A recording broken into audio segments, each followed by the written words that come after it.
Downing Street was the scene for what may prove to be a major new development in Britain's approach to the age-old problem of Ireland. The new Irish Prime Minister, the Taoiseach, came to number 10 to discuss with Mrs Thatcher Northern Ireland, the problem on both their doorsteps.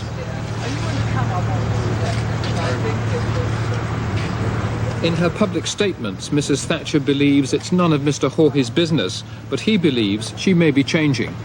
I think Mrs Thatcher is a practical politician. I like to use the word statesman. History, however, will decide that in both our cases.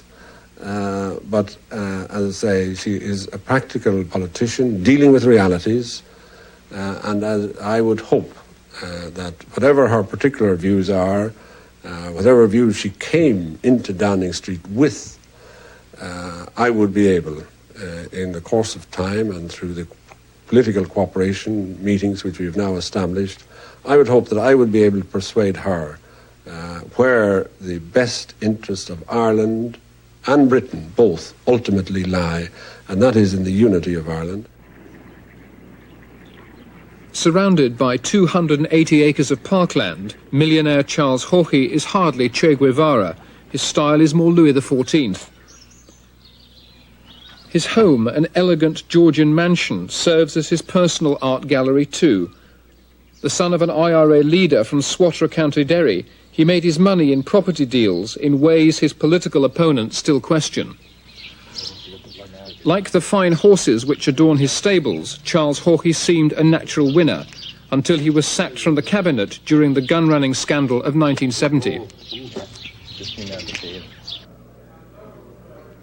Consigned to the political wilderness, he cultivated the party's grassroots, men and women like these backbenchers.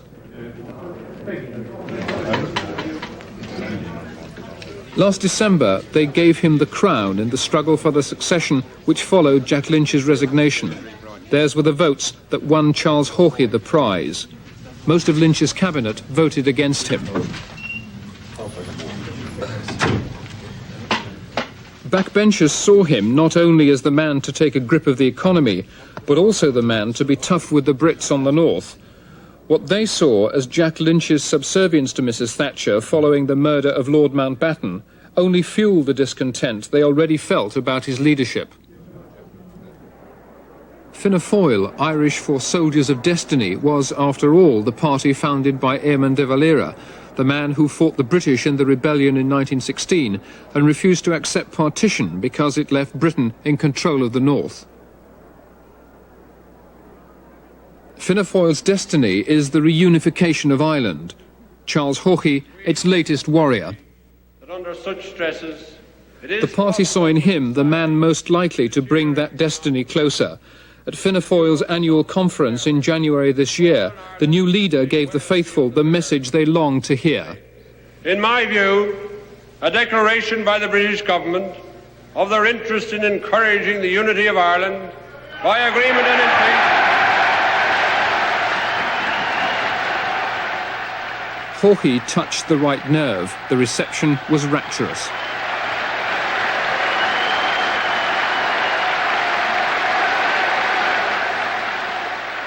But the words were carefully chosen. There was no mention of British withdrawal, even though it's the basis of Fianna Fáil policy.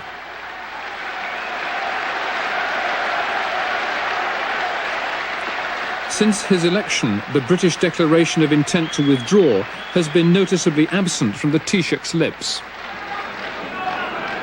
Would open the way towards an entirely new situation in which peace, real lasting peace, would at last become an attainable reality. But you're still playing down what is Fianna Fáil policy, which is Britain's declaration of intent to withdraw, are you not? No, not at all. We look forward to the day when Britain will withdraw from any active participation in Irish affairs. The ultimate withdrawal of Great Britain from Irish affairs is our long-term objective. And I want to make it clear that that's not selfish on our part. It's, I think, something that ultimately will come to be recognised as being in the best interest of both the British people and the Irish people. I just repeat that it's very important for Great Britain to have beside her an ally, a friend, a stable Ireland, in which is working in close political cooperation with her. I don't think that can ever come about as long as there is a British military and political presence in Ireland. So that that's the ultimate objective. But your long-term object is exactly the same as the long-term object of the Provisional IRA, who also want Britain to declare her intention of withdrawing from the north of Ireland. Well, that's totally irrelevant. But it is the same end, isn't it? But that doesn't matter. I mean, And that is why Protestants in the north distrust your aspirations, because they can see little difference between what you want and what the Provisionals want. But there's a couple of things I must say about that. First of all, our aspiration is a legitimate aspiration. We intend it to be pursued by political means. We want to persuade. We want to offer guarantees. We want to offer safeguards. We want to sit down and talk and discuss. That's probably the basic difference. The end is the same. That doesn't affect the validity of the objective. Our objective is an aspiration, a deep-seated aspiration of the Irish people to unity.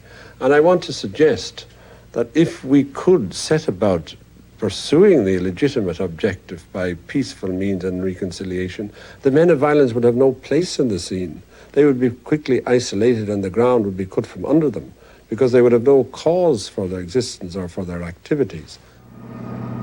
Below is the border the Provisionals wish to remove by force, the Taoiseach by diplomacy. It's a 280-mile line on a map that bears little relation to the terrain on the ground. To the guerrillas of the Provisional IRA, this border is a tactical godsend. They recognise no barriers on the ground. But to the soldiers of the Irish Army and their British opposite numbers, it's a tactical nightmare. Straying into each other's airspace may rate as a diplomatic incident.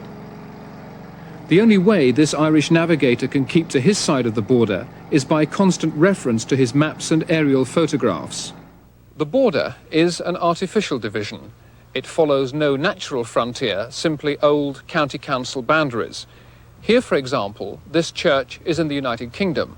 This graveyard is in the Republic of Ireland. The border goes straight through the middle of that farmer's barn.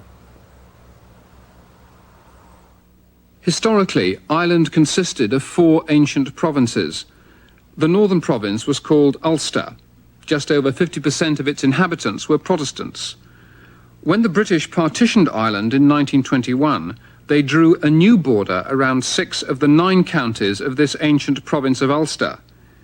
This gave the Protestants a commanding 2-to-1 majority inside the new border. This area became known as Northern Ireland. 2 things should be said about the border. First, it was deliberately designed to create a state with an inbuilt Protestant majority. And secondly, it was only designed to be a temporary solution to the Irish problem.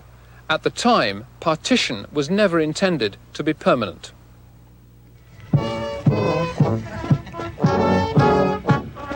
But Ulster is a living reality to the 1 million Protestants who live there. This is the man who intends to keep it that way, confident in the guarantee which successive British governments have given, which Mrs. Thatcher has often repeated. I made it perfectly clear that the pledge we have always given to Northern Ireland stands, that there will be no change in the constitutional status of Northern Ireland unless a majority of the people of Northern Ireland wish it. Asking the Protestant majority to leave the United Kingdom is like asking the devil to repudiate sin. The marching done, the meeting over, I talked to Ian Paisley in the local Orange Hall. But isn't the problem, Dr. Paisley, that you may be a majority, but you are an artificially created majority? No, we are a majority because we happen to be a majority. And whether you say it's artificially created or not, that's exactly what the Labour Party says about the Conservative Party. You have an artificial majority because of boundary changes and so on. Well, it's just too bad. It happens to fall right as far as we're concerned. and we'll not be making any sacrifice as far as that's concerned. But that border was never designed to be permanent. Well, that's just too bad for the south of Ireland. If they thought it wasn't designed to be permanent, then they were taken for a ride. Well, if they were taken for a ride, it's just too bad. If Mr. Haughey finds himself in an Irish bog, that's just too bad for him. Real root of the problem is the guarantee, the flat-footed, unremitting guarantee which the British government extends to the Unionist section of the population in Northern Ireland. I want to, if I can at all, to the British government and the British public, identify that, isolate that as the stumbling block, the great, big, immovable object. And until such time as something is done about that, some modification, some way around it, is found, there will be no movement. If the British government were to remove the guarantee, what makes you think that Ian Paisley would come and talk to Charles Haughey? That would not necessarily be the first step. Now, let me say here, of course, that I am prepared to talk to Ian, would like to talk to Ian Paisley or any Northern politician or any representative of the community in Northern Ireland at any time.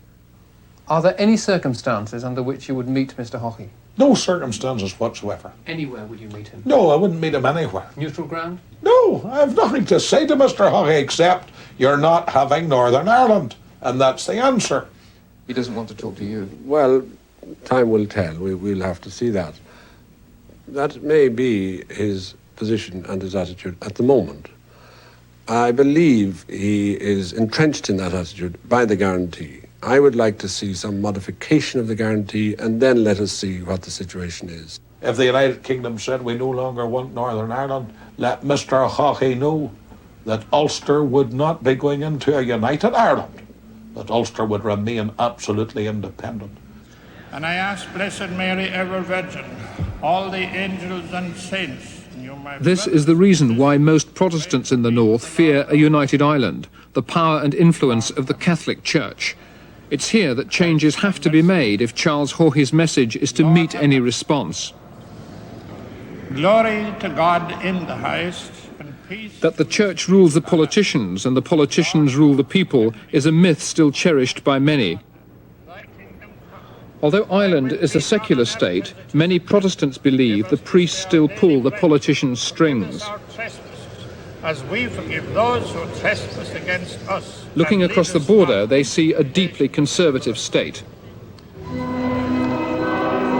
It has rigid laws on divorce and contraception, which seem to institutionalize the teachings of the Church.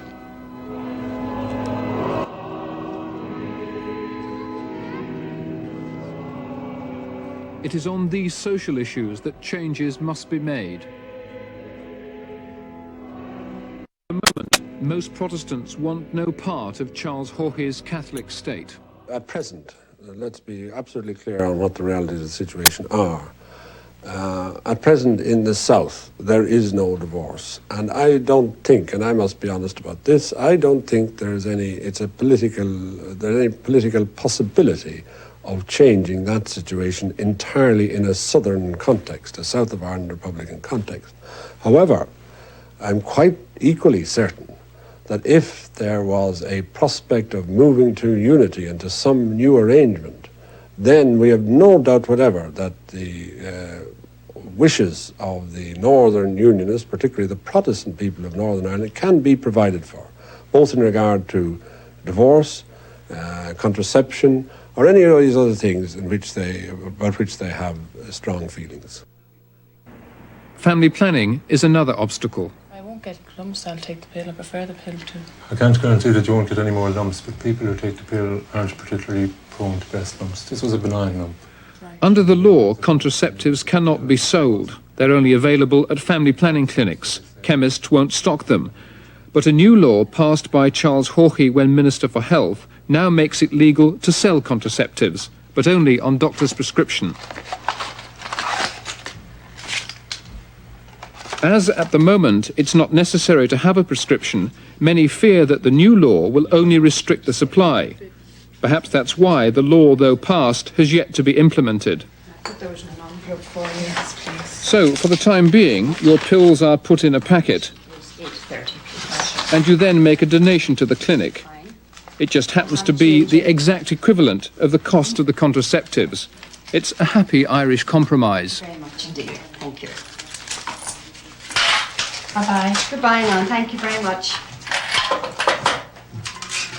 Again, exactly the same thing would apply. I would see no difficulty whatever in making some arrangements for the northern area to have to continue to have whatever arrangements they have in that regard at present. Anything to which they were attached and which they have at present could not be taken away from them. Nobody would wish to take it away from them. But I would also perhaps, maybe in the course of discussions, persuade my colleagues, my fellow Irish people in the north of Ireland, that perhaps the way we're going about this is better.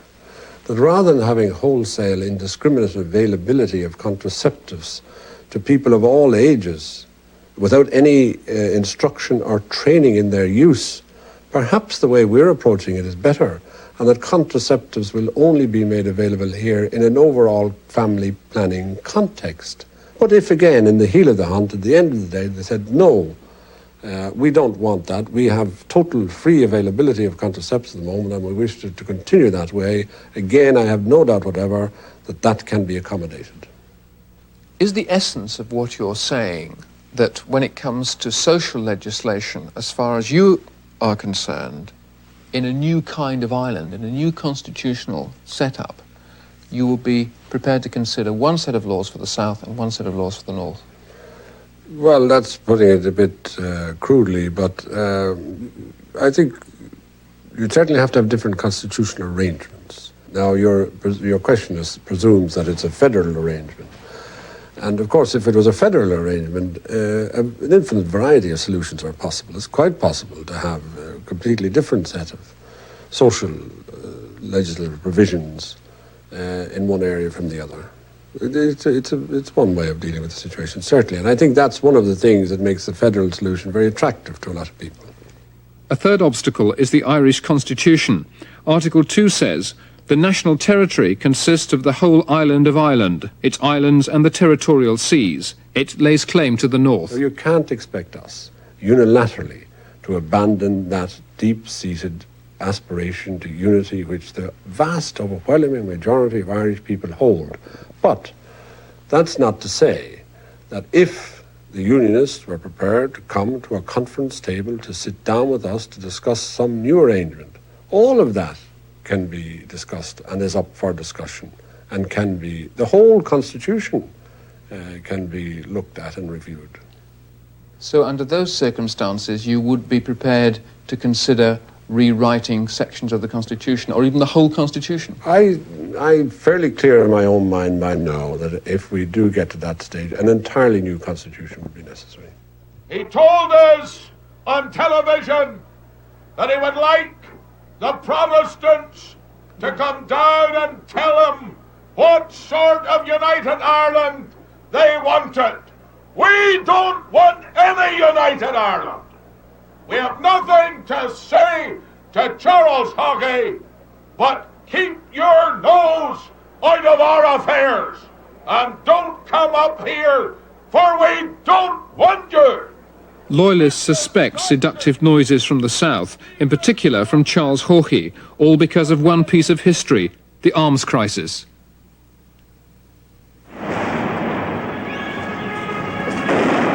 In 1969, the North exploded.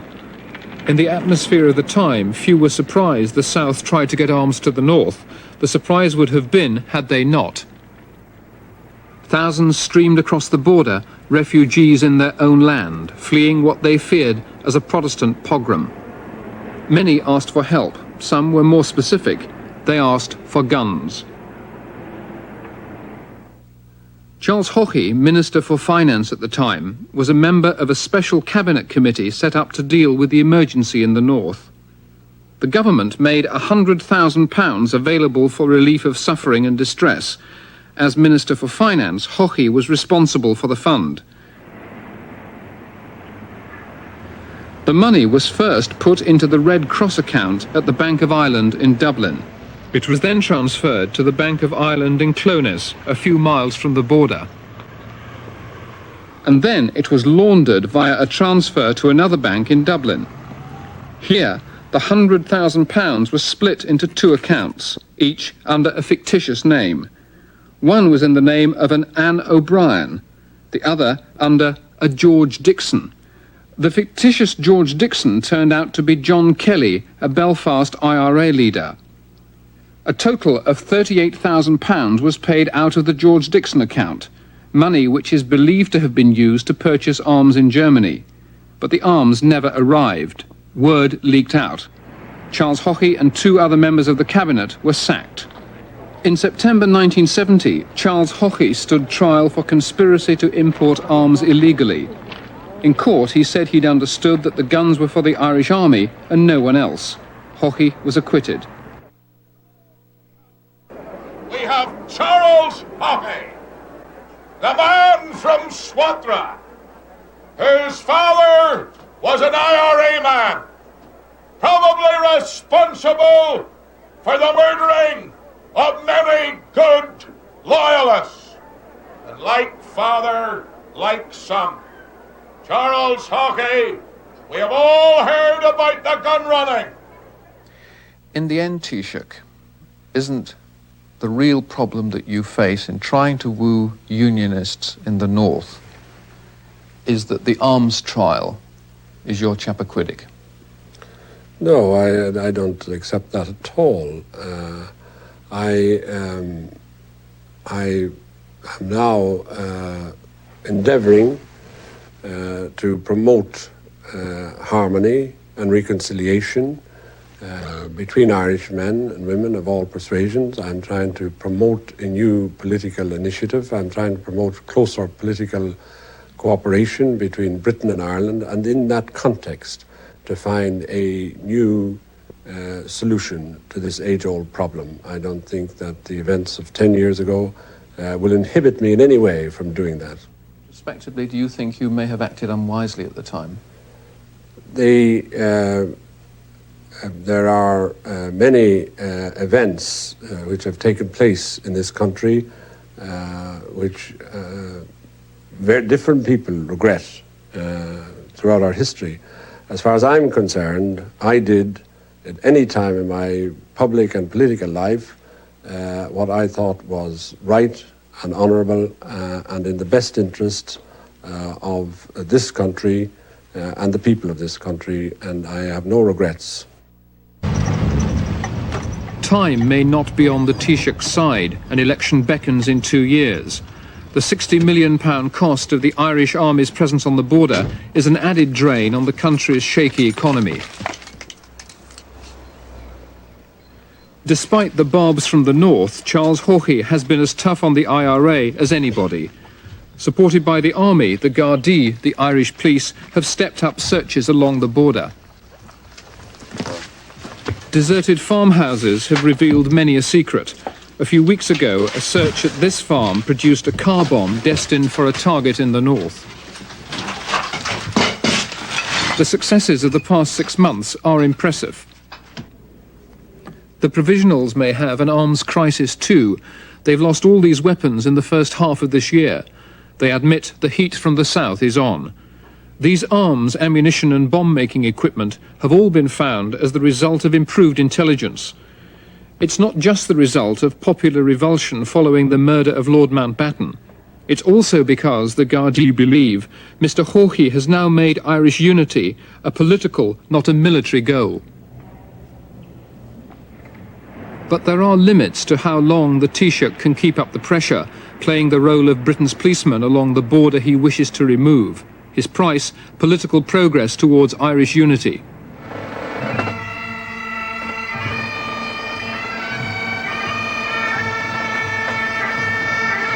But to the Provisionals, there's only one way of achieving that goal.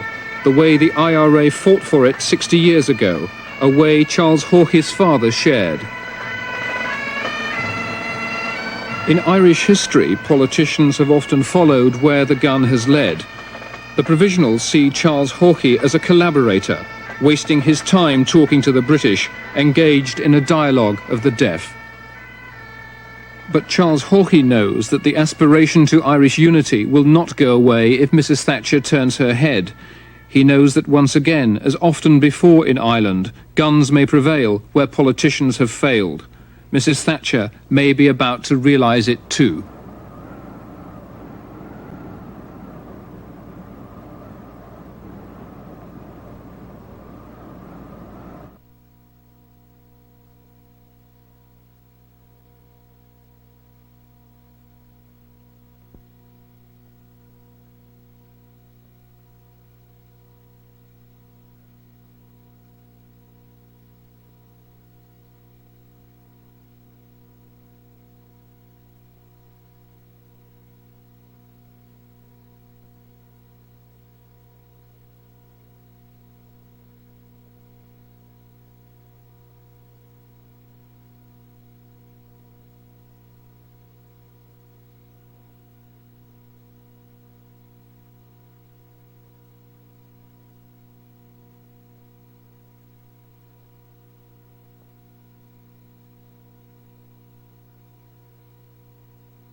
Good evening. Life appears to be ebbing away tonight for 27-year-old Bobby Sands, who has refused to eat for 65 days in an effort to change the condition of his imprisonment in Northern Ireland. Sands is serving a 14-year sentence for illegal arms possession. He claims that his membership in the Irish Republican Army makes him a political prisoner. He began a hunger strike on March 1st to force the British government to give him and hundreds of other IRA prisoners that status. 3 other prisoners have since joined the hunger strike. The story began to attract worldwide attention when fervent supporters elected Sands to a vacant seat in the British Parliament. Yesterday, Sands lapsed into a coma. His mother says she's promised not to ask doctors to revive him unless the British granted his demands. Prime Minister Margaret Thatcher has refused. Both the Pope and the European Human Rights Commission sent emissaries to Sands to persuade him to end the hunger strike. He refused. Today, the Prime Minister of the Irish Republic, Charles Haughey, asked the Commission to try again. It's been widely predicted that Sands' death would spark a new wave of killing between Catholics and Protestants in the northern province. But appeals from Sands' mother and others may have lessened that danger. Tonight, with a film report from Belfast and comments from the British ambassador here, how will Sands' death change the stalemate in Northern Ireland? Jim? Robin, it was toward the end of last week that it became starkly, truly inevitable. Sands would not give, the British government would not give, Sands was going to die. Another victim of the deadly struggle between Northern Ireland's 1 million Protestants and 500,000 Catholics that has already claimed 2,000 lives in the last 10 years. On one side, Sands and his IRA and Catholic supporters fighting to unite Northern Ireland with the Catholic-dominated Republic of Ireland to the south. On the other side, the majority Protestants fighting to keep it what it is, a part of Great Britain. Last Thursday, it came to a head when Britain's Secretary for Northern Ireland accused the IRA of generating a siege mentality, of deliberately planning and creating a climate of fear and tension. That night, Britain's Thames Television aired a report on the situation. We're going to show that to you now. The reporter is Peter Gill. One clarifying note, the terms unionist and loyalist, as used here, refer to Protestant political groups.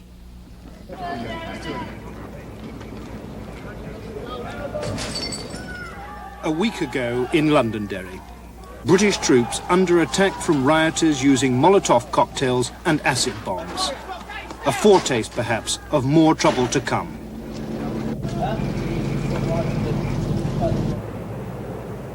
But Britain's problem does not end with Sands. Behind the corrugated defences of the Maze prison, there are 3 other men in the queue for an agonising martyrdom. The IRA has phased the hunger strike to maximise pressure on the British. The man next in line is Francis Hughes, the only convicted killer among the 4. Once the most wanted man in Northern Ireland, he was finally shot and captured after killing 1 soldier and injuring another on Good Friday, 1978. Like the others, Hughes receives daily visits from his family. He began his hunger strike 2 weeks after Sands, but tonight his condition is said to be almost as critical. His brother Oliver describes his latest visit. And I sat in the bed and, I put my hand along his body and he's just nothing, only bones. And whenever he looks at me, he sees 6 of me. He has a lot of headaches. If he drinks water, he automatically vomits it off again. I suppose no man can put a time on any man's life, but 7, 8 days perhaps. We're sad, but we're proud that we have a brother and a son who is prepared to die for his country. A Republican family at the centre of the hunger strike with its view of the affair. But that view has gained more and more support, part humanitarian, part political, from Northern Ireland's Roman Catholics.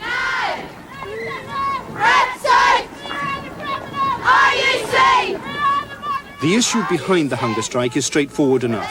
Whether convicted IRA men are common criminals or should be put in a special category. In short, political status to include the wearing of civilian clothes, free association and no prison work.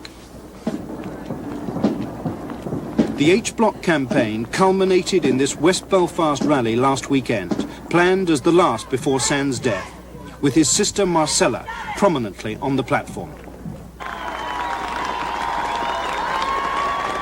Bernadette Devlin, now Mrs. McAliskey, has been the campaign's most effective leader outside the maze. And last January, she suffered for it when she was shot 7 times by loyalist gunmen. We have asked for very little. We have asked for the rights and human dignity of our prisoners. That's all. We are not afraid to have done that. And if we pay for those demands with the life of one prisoner, those demands will be won. 5 demands we want and 5 demands we'll get. But if we pay for them with Bobby Sands' life, then we will organise and we will unite and we will in discipline and unity and with strength. We will say to Mother England, you have forfeited any right you ever claimed to govern any part of this country, and UDA, notwithstanding, will drive you to the boat, Mother England. A campaign that starts by stressing the modesty of the demands ends with a rallying cry for British withdrawal. And in the Republican ghettos, there's a sense of urgency and preparation unwitnessed since the present troubles began.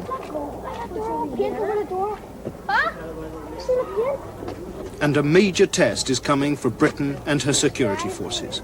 Can the low-profile policy of recent years in which the army has given ground to the Royal Ulster Constabulary be maintained?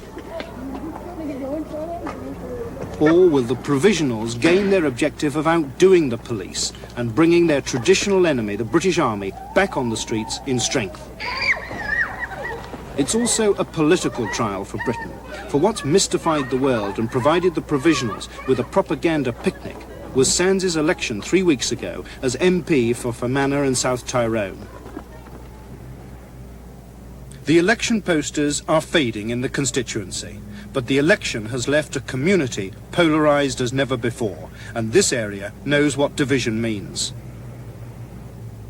The Northern Ireland conflict at its most intractable. Churchill once spoke of the dreary steeples of Fermanagh and Tyrone and despaired of their quarrel.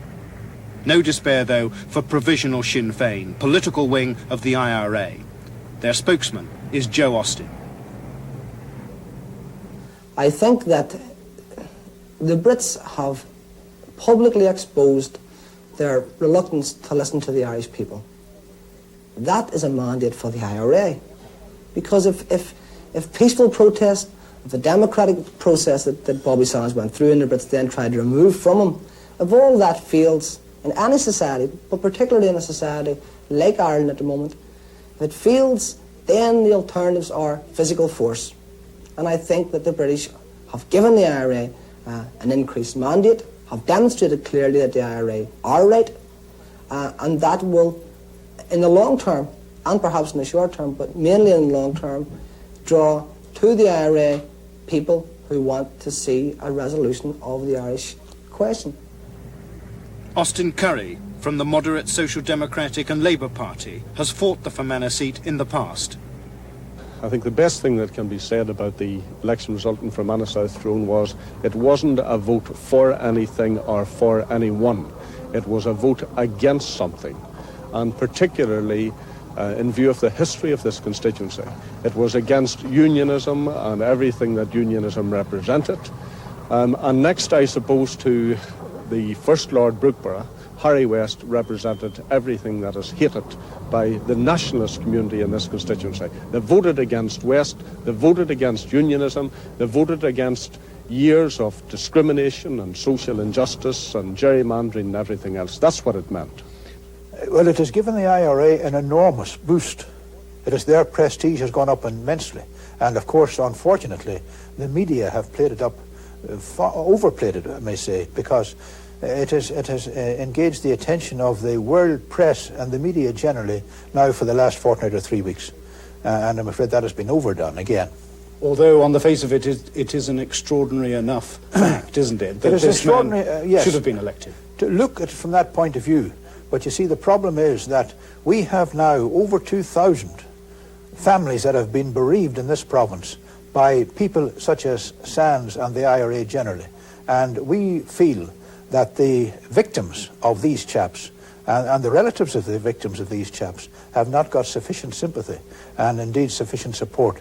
And there's not a sufficient determination by the British government to prevent these people from slaughtering our innocent people in Northern Ireland.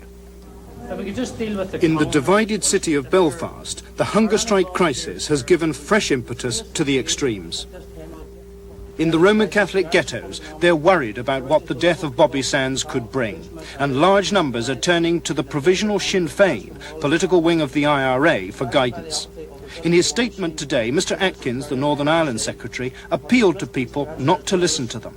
Don't play the IRA's game, he said. The problem for the British is that at this meeting in Beechmount and at others like it, they seem to be listening all too intently. A plan has been drawn up which covers a number of points. It could be people who, in the event of a serious situation happening, may have to evacuate some people, may have to cater for some of the elderly, may have to cater for some handicapped. We'll have to cater for food supplies. We'll have to cater for medical facilities. Now, we need volunteers for all of those things. In the St James's area today, it was put to us that the question of vigilantes be considered. Now, this is a matter entirely for the people of the two areas.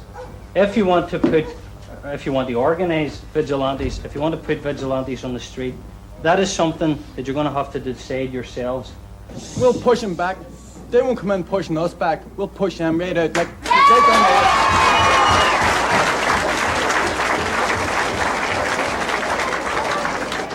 But before we leave the hall, what I want is a list of people who are prepared to work within, say, first aid, people who can drive and who have cars and who would make those cars available, or any other vehicle that they may have.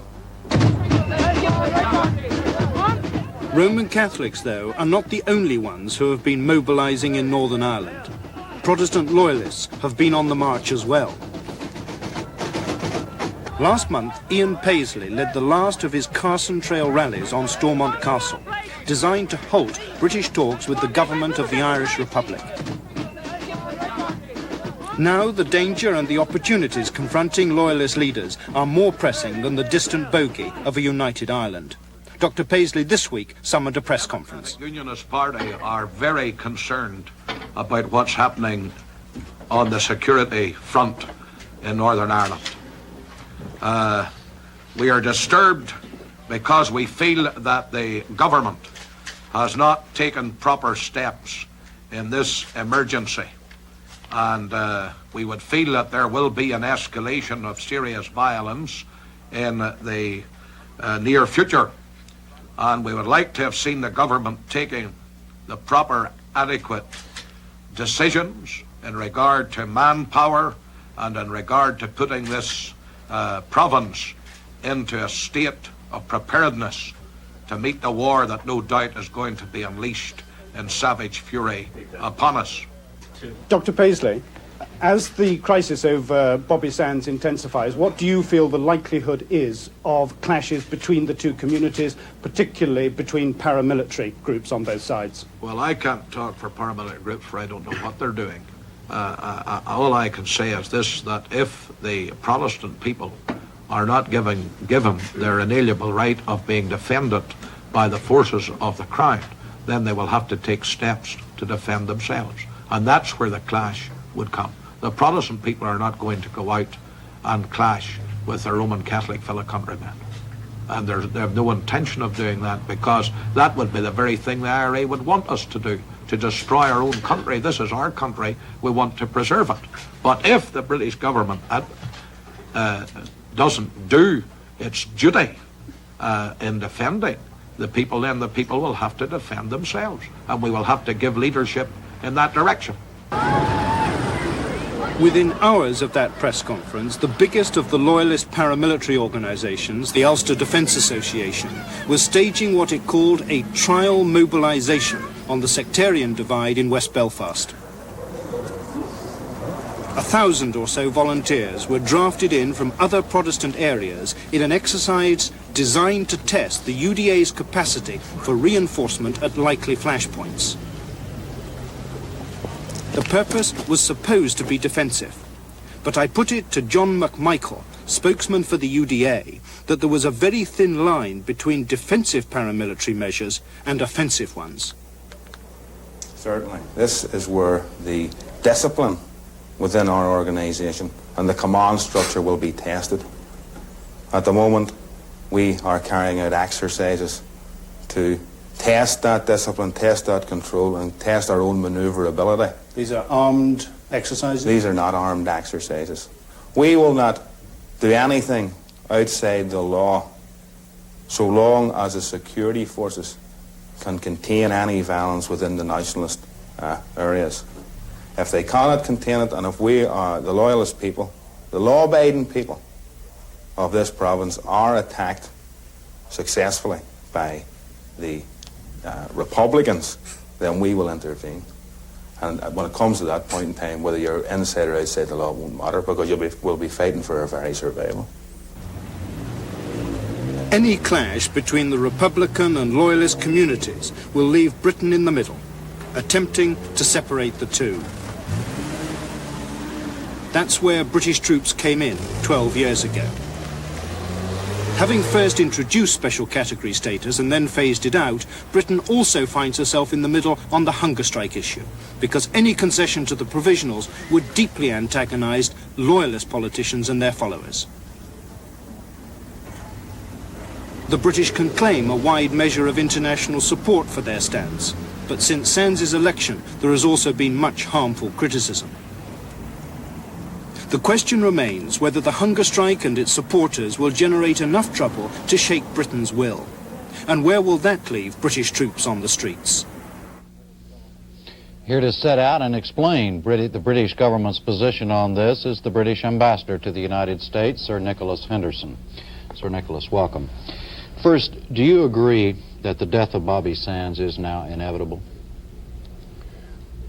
I don't know if it's inevitable. He's obviously in a very critical condition, and it seems to be his intention to continue until he dies. And this also, as you heard earlier, is the intention of his mother. Why will the British government not intervene to save his life? The only intervention we could undertake would be forced feeding. And we abandoned the idea of forced feeding years ago. A decision supported by an international conference of doctors held in Tokyo in 1975, who came out strongly against force feeding anywhere for prisoners. And we don't think that it makes much sense. It's a form of blackmail. If a prisoner knows you're not going to let him die, or will feed him continuously, it's a form of pressure. But at any rate, as you know, his intention is to go through with this unless his demands are met, and this is the intention of his family. I mean, I should say, though, right at the outset that I'm fully aware of the extreme tragic nature of the situation. words I can say on this program to you in answer to that or other questions cannot, of course, equal the emotional or counter the emotional feeling that the situation arises. And I'm very much aware of that. Arguments are silent in the face of strong emotions. But I did think, and I do think, that the American people, you and others, deserve to hear the totality of the story. But I am very conscious that any word I say might make the situation worse, and therefore I have to be very careful in what I say. I understand. Robin? Sir Nicholas, the IRA says that Section 31 of the Northern Ireland Emergency Provisions legislation, under which province is now governed, defines a terrorist as someone who uses violence for political ends. Isn't the political motivation therefore conceded under the very act under which Sands is imprisoned? Sands is imprisoned for terrorism. We don't have in the UK, any more than you have in the United States, political prisoners. Sands would not be in prison if he just committed a political act. People who have strong political views on the subject of Ireland, the future of Ireland, are perfectly free to express them. There was somebody who had on that film just now, Mr. Austin, expressing a view for the unification of Ireland. And we're not talking about political beliefs. We're talking about terrorism. That is the issue at stake, terrorism, whether you condone terrorism. What harm would it do in order to save Sands' life and possibly the others who were also on hunger strike for Britain to grant what they want? To be called political prisoners, to wear civilian clothes, to be able to assemble, receive visitors. What harm would it do? It's worth recalling that a few years ago we did precisely that. We did give a special category to people charged with crimes in connection with this sort of issue. And the effect was twofold. First of all, they organized themselves under the shadow of the privileges they were allowed and to continue their activities in prison, and the number of crimes increased enormously. And so in 1975, this was abandoned. But we know perfectly well that if you did give them political status, they would immediately ask for something else. They would ask for an amnesty for all prisoners. What they're interested in is creating martyrdom, creating some pressure on us to give way in favor of terrorism. That's what it's about, not about politics or beliefs or convictions. Senator Patrick Moynihan, Democrat of state of New York, here Friday, urged your government not to make an issue of principle, make an issue of principle out of what is primarily, he said, a matter of practice, asking, quote, how can a man be allowed to die over the minutiae of prison regulations? It's nothing to do with prison regulations at all. This has nothing to do with prison regulations. As I say, the prisoners were given a special status before, and it made the situation worse. And it's not that people can wear uniform. It isn't about that. It's about political status, which means accepting the fact that he hasn't committed a crime, but is engaged in some political process, which we do not accept any more incidentally than you would accept in your country if somebody commits an act of terrorism and shoots someone, that therefore they can just turn around and say they're engaged in politics. They're not. What about the issue of wearing civilian clothes in prison? That has become a big thing. Why is that so important to the British government? Or is they that do wear civilian clothes in prison. They do wear civilian clothes in prison. But Bobby Sands was not allowed to? Yes, he was allowed to. I thought that was one of the crucial things that the government would not give on. They want to wear their own particular clothes. Oh, I see. Not just civilian clothes. But it isn't about this, you know. It isn't about these conditions. And Sands doesn't say it's about these, hasn't said it's about these conditions. It isn't about the nature of life in prison. It's that they want political status to try and dignify what is a movement of violence and terrorism by the name of politics. And it isn't politics, and you wouldn't think it politics. Yeah. Have you begun to worry at all, Sir Nicholas, over statements from Irish-American politicians like the one I just quoted about the Northern Ireland situation? There have been many, as you know, over the last 3 or 4 days. Well, I'm conscious of them, and one of the reasons I'm talking to you tonight is that I should like to take any chance of giving the totality of the picture, at any rate as it is. Do you think basically that statements from American senators with Irish surnames are more harmful than they are helpful in this situation? I wouldn't like to say that, but I think it's worth recording that I have no right and wouldn't wish to speak for the Republic of Ireland that Mr. Hawkey hasn't said that Sands should have political status. The Prime Minister of Ireland hasn't said that. Amnesty International, if there was really, this was a question of politics, Amnesty International, which is a watchdog for all political activities, would have stepped in and supported the idea of political status. They haven't done so. The European Commission of Human Rights undertook a very thorough investigation and reported there was no grounds for giving a special political treatment under national or international law in this sort of case. Are you concerned, Mr. Ambassador, in addition to Senator Moynihan's statement, there was an appeal from 33 congressmen led by Congressman Biaggi, who formed the so-called ad hoc committee on Northern Ireland affairs.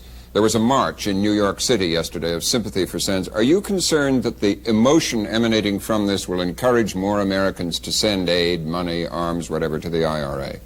This is, of course, the intention. This is the intention of the IRA, of the Provisional IRA.